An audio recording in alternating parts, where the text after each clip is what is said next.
What's up, tribe? How you guys doing? Go ahead and hit that subscribe button, and I hope you like this video. This is going to be your review for Belle Collective Season 2, Episode 5, I believe we're on. Episode 4. So we start this episode, we have Letitia meeting up with Akeisha down the Ferris Street. Child, for somebody that just moved back into the area and is still renting a home with her husband and children, she got a whole office set up, okay? But whatever, girl, whatever. So, Letitia meets up with her, and once again, we get another history of Ferris Street. And let me be clear, as a history buff, this is stuff that is interesting to me. Like, I loved hearing some of the new information about what the buildings that the slaves built, how, you know, the main building used to be, like, this was all once upon a time a plantation, and how the black folks sort of took this land that was used to oppress them and turn it into something that was so positive. The fact that Medgar Evers had his law offices on Ferris Street. I never made that connection. I mean, I knew Medgar Evers was from Mississippi. I knew he was from Jackson.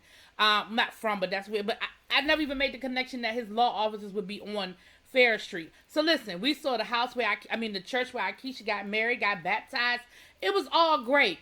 And it was funny because Letitia sat there and let this woman give her a history lesson like she ain't know. And she was like, I'm bored. Like, I know all of this already. And I'm thinking to myself, then tell her. Tell her, be like, girl, I know. You know I did my research, right? Like, there's a way that you can get somebody together without being rude and without coming off so brash. But you ain't have to sit there and let that woman talk to you like you was crazy, like you ain't know nothing, like you ain't grow up in Jackson, and you ain't know the history of Ferris Street, like your family don't have ties to, like, don't let this woman make you feel less than just because her family owns property on Ferris Street and your family didn't. Like, don't do that. Don't do that. But anyway, child. So, once again, and then she brings up the fact that she wants Marie to be a part of it, and Akeisha was like, "Yeah, I'm not so sure that I want Marie to be a part of it. Like, after what I saw at the brunch, I don't even know if I want to work with you at this point, but I damn sure don't think I want to work with Akeisha, okay? Work with Marie." And I can't be mad at her about that. Like, again, if I'm Akeisha and all I know about these women is what they showed me at the brunch, even if I watched last season, if I watched last season of the show, this is all I know about Marie. No, I don't know if this is somebody I want to work with either, even though Marie can probably come to the table with some coins. I don't know if I really want it, So then we see Marie meet up with Letitia down at her little business. And Marie was like, "Listen, girl, this is what I think. I think to preserve our friendship, I probably don't need to come to no more of your brunches." And again, I said this in my last review, and y'all ain't, even though some people did agree with me in the comments, thank you. But y'all don't have to agree with me when I say this, but we have to really respect people when they're telling us what their limitations are. And I feel like for as brash as Marie is, for as much of a bitch as people can say that Marie is, I think Marie is very conscious of her limitations. You could say she's immature, you could say that she's unprofessional, but she knows it. She knows that the best that she can give you is what she's giving you. And I think we have to respect people when they say, so when she says to Letitia, "Listen, girl, you my friend and I love you, and I know that these brunches are important to you, and I know that you're trying to do something big and you're using the brunches as an avenue to do that. But I'm telling you that when I'm in the same room with Miss Golden Goddess Hairlocks, I can't control myself. So what I think is that it's best for me to disengage from a potential problem. You as her friend need to respect that." But instead, now you're telling her she's immature. Now you're telling her, "I can't believe that this is what you're doing. I can't believe that you're telling me this. I can't believe that, that. And I'm like, girl, you're not listening. And not only are you not listening, you're not respecting. Because she's telling you, this is what I got for you. This the best I got. Anyway.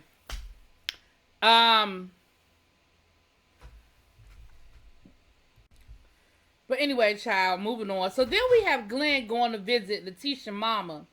Because Letitia, remember Glenn and Letitia been together since high school, right? So he said, "Listen, she not just my mother-in-law. Like, she helped raise me. She's been an important part of my life. And so I'm going to talk to her, not just as my mother-in-law, but as my mama, and I need to get some advice from her. And what I appreciated in this moment was that she didn't let him off the hook.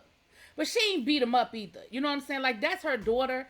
And it would be real easy for her to be like, you did my daughter wrong. You dogged my daughter out. Get up out of here. If you're not here about your son, I don't have nothing to do with you. But she embraced him in love and was like, listen, you need to give her some time.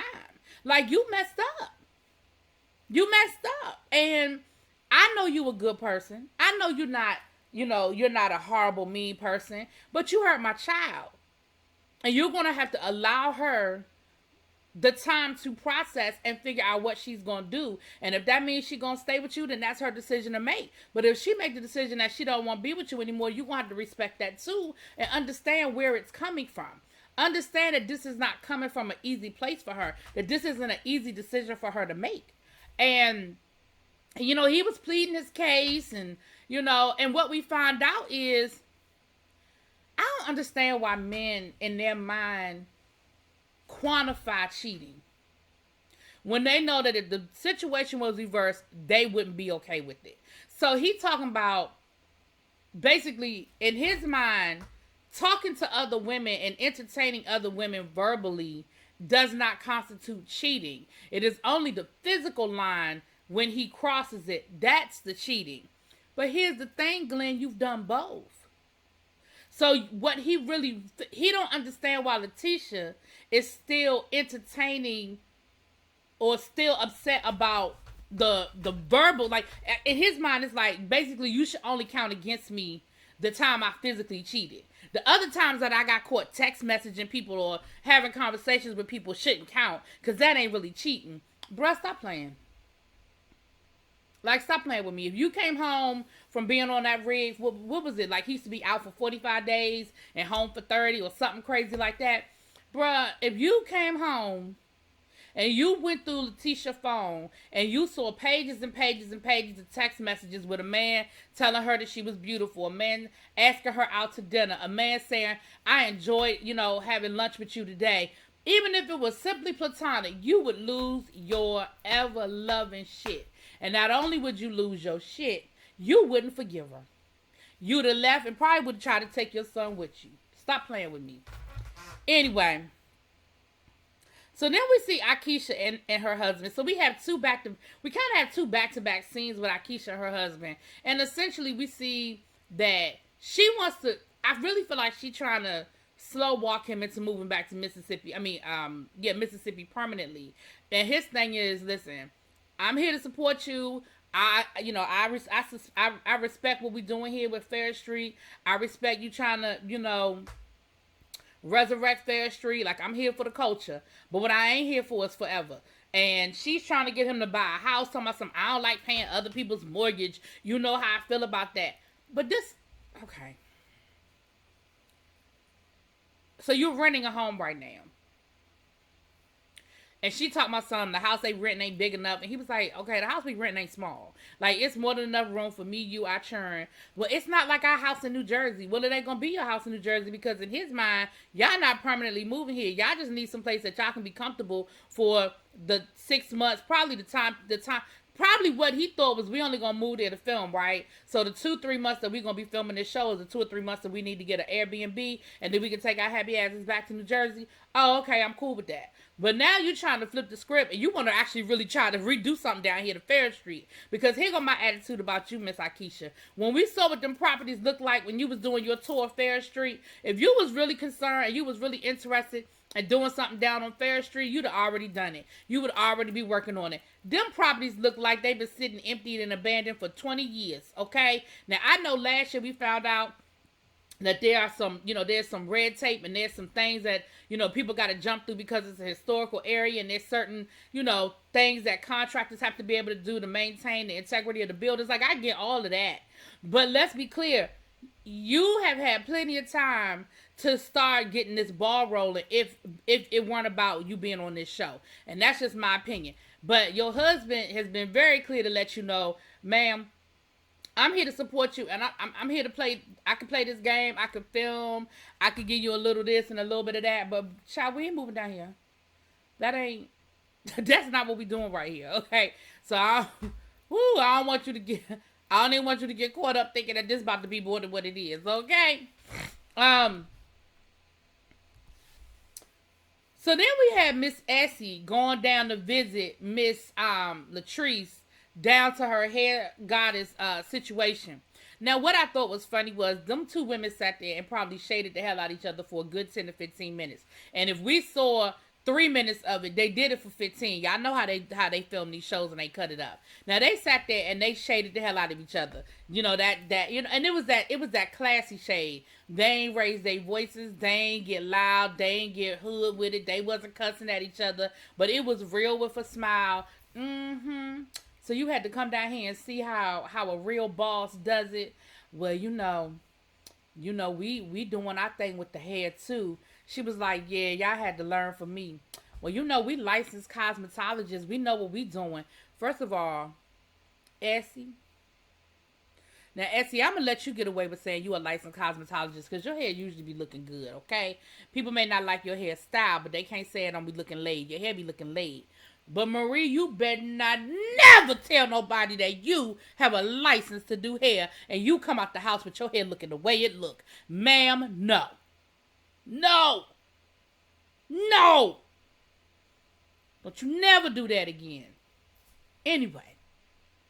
But basically, Essie went down there to talk to the trees about the reason why Marie is mad at her. And what we find out is that, well, we found this out at the reunion. I don't think we got any new information. We just had Latrice reiterate what she said at the reunion, which was basically somebody called her and said they had some dirt, and she was like, go for it. And at first the person said they had some dirt on Marie and on Letitia, but because her and Letitia were cool, she was like, nah, leave Letitia alone. But whatever dirt you got on Marie, let that shit fly, because I don't have no words for Marie, and Marie ain't my friend. She was like, but y'all making it seem like I initiated it, that I asked for this person to do the research, that I paid for this person to do the research. Like, yeah, I talked to the person, and yeah, I knew they had the dirt, and no, I didn't stop them from releasing it, but I didn't solicit it, and I feel like that's where y'all trying to act like I solicited the situation. Now, at the end of the day, she said that they lost clients and they lost employees, but let me say this. Marie, were you concerned about what potential effect you could have had on Latrice's business when you blasted on the first episode of the show about how bad Latrice's hair was? When the second episode of the show, you blasted it in front of the who's who of Jackson at the brunch. Like, were you concerned about what potential effect you could have had on her business? Oh, okay. I mean... And you did that. We know you did it. I mean, with Latrice, it looked like she did it. But we know you did it. But ultimately, Latrice said that, she's willing to talk to Marie so they can try to clear the air. But basically, Latrice don't care. I don't feel like Latrice really give a damn. Because I don't feel like Latrice feel like she's wrong. And it doesn't sound like she's wrong. Honestly. Listen, those of you who've been watching these reality shows, y'all know... And me reviewing reality shows, I know that this happened a couple of weeks ago with Ready to Love. The minute you put yourself on these platforms, there are going to be people that are going to be looking to get more information. They're not always necessarily looking for dirt. They're just looking for more. And if they stumble into some dirt, there are people out here that are going to put it out there and they're going to exploit it. And they're going to, good, bad, or indifferent. Whether you agree or disagree with them doing it, this is what people do. So... the fact that the information was out there, it's not like Latrice made it up. There were articles online. The stuff was out there. It just was a matter of somebody bringing it to YouTube or bringing it to the attention of the mainstream, people. Anyway, child, like I said, Latrice said she'll talk to the people. Then we have Glenn and Letitia meeting up.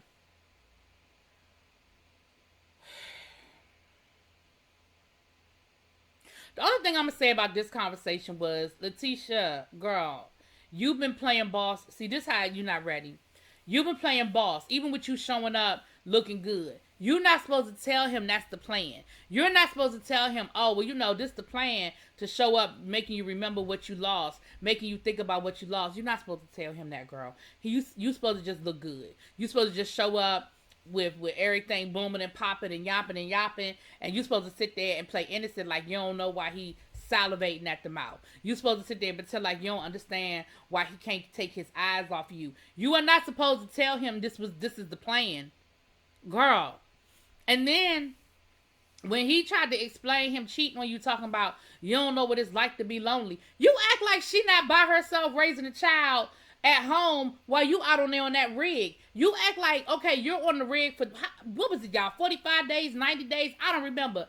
But just like you are alone and you're on the rig with working, she back at home alone working. And she got way more opportunity to cheat on you than you got to cheat on her, because you allegedly on a boat in the middle of the damn Mississippi River. She home around people all day long. And if she can manage to stay faithful to you in the midst of it all, you can stay faithful to her.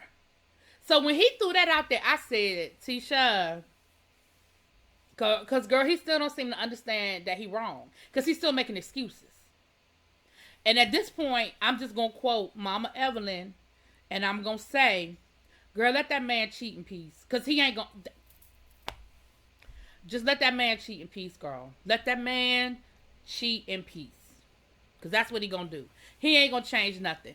By the end of the conversation, you were the one crying, agreeing to go out on dates. Let that man cheat in peace. Because he clearly ain't gonna stop. Anyway, that was the episode. Y'all let me know what y'all think. I'll talk to y'all later. Peace.